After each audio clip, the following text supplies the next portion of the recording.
For the past couple of weeks, I haven't had much time to cook. I decided one day that I wanted a burger.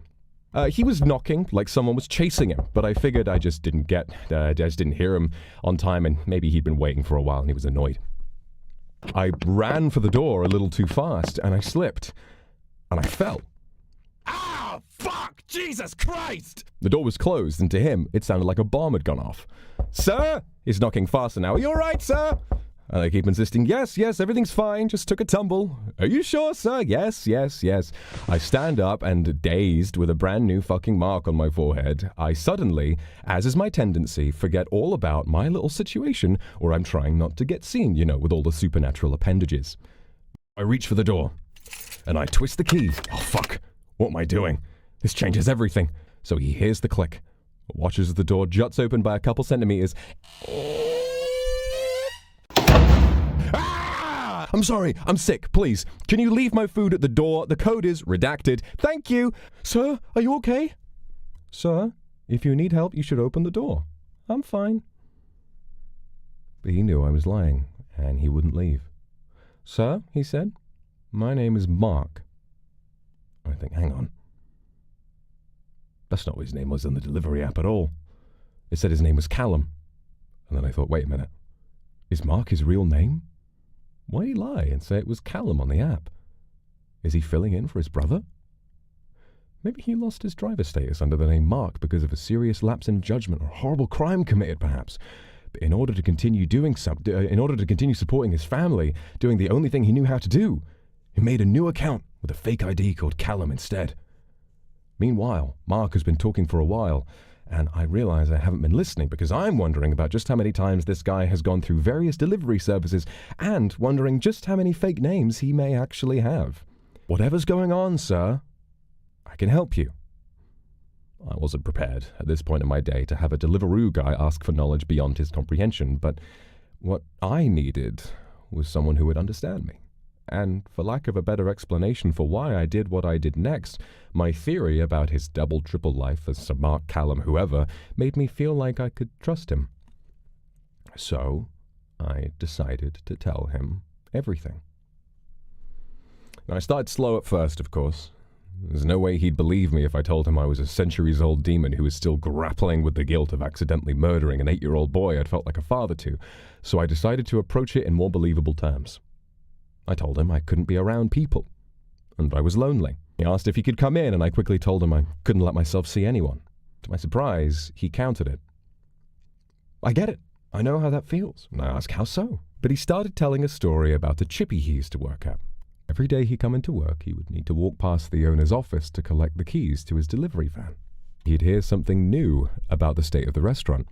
Some new strategy that was being proposed to reinvigorate local interest, new menu items, marketing gimmicks, promotional bits, tons of it. However, the owner just never wanted any of it. He was an old bloke. Any newfangled way of selling their product would get shot down immediately, especially if it had anything to do with the internet. So the restaurant continued to decline in popularity. Employees had long since abandoned any hope of the business surviving, past a couple of more years, so they were waiting for the day the owner would call a meeting to let them know the ship had sunk. Of course, eventually, that day did come, but not for the reason you might have imagined. Another restaurant had opened up across the street. Not a chippy, but a burger joint. People would reserve a table at this restaurant weeks in advance for a burger joint. The owner, as you can imagine, was furious. He wondered what could it be about this simple burger restaurant that had driven the local populace so crazy. Yes, he was furious, but for the first time in a long time, he was also curious and wanted to know for himself. So he reserved a table for one. A week before his reservation, he gets a letter. This letter asks that he arrived exactly on time for his reservation and to wear strictly casual clothing.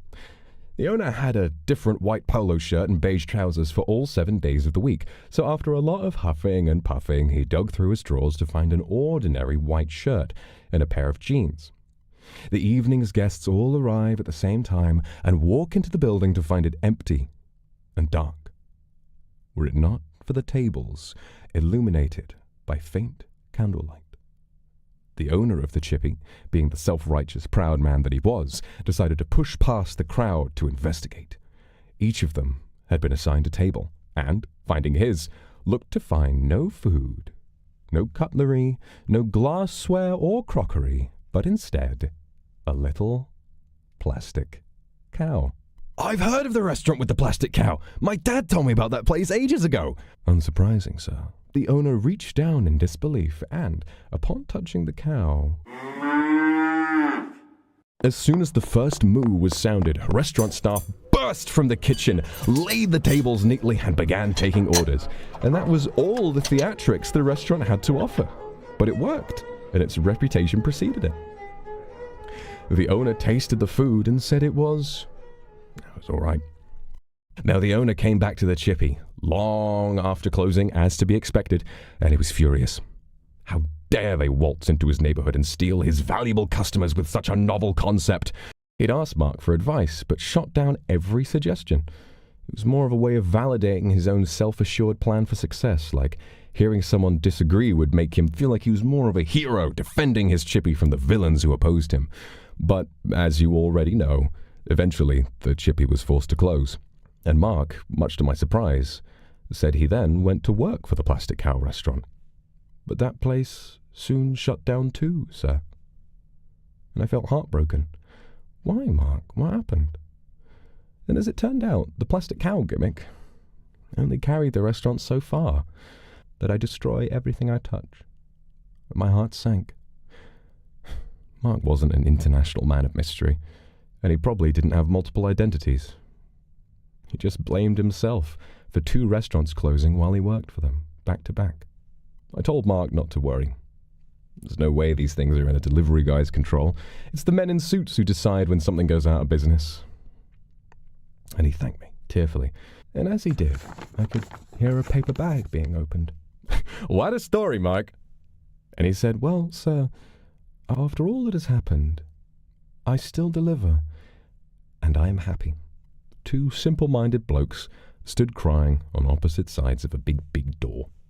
"Mark, it isn't your fault. One day, you'll deliver for a restaurant and you'll die before it closes. After you do, you'll watch from heaven as it grows and becomes a chain loved around the world. And they'll thank you for being there from the beginning." I felt the urge to at least see him, and against my better judgment, I opened the door.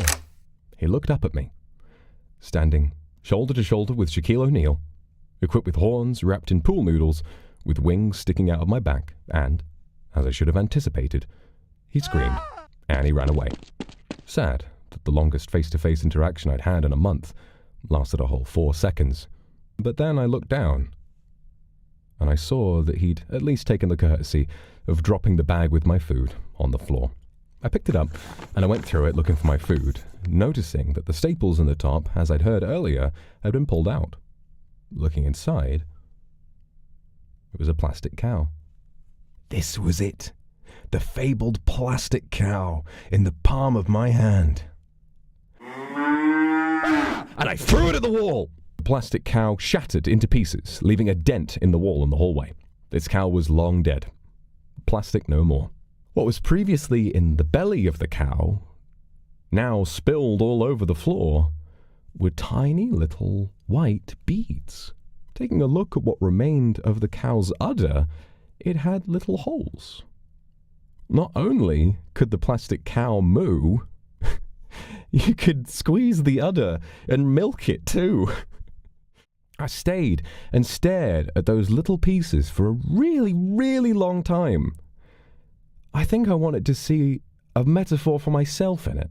The plastic cow sat on a table, mostly in the dark, for years, mooing once and then it waited to do it again the next day.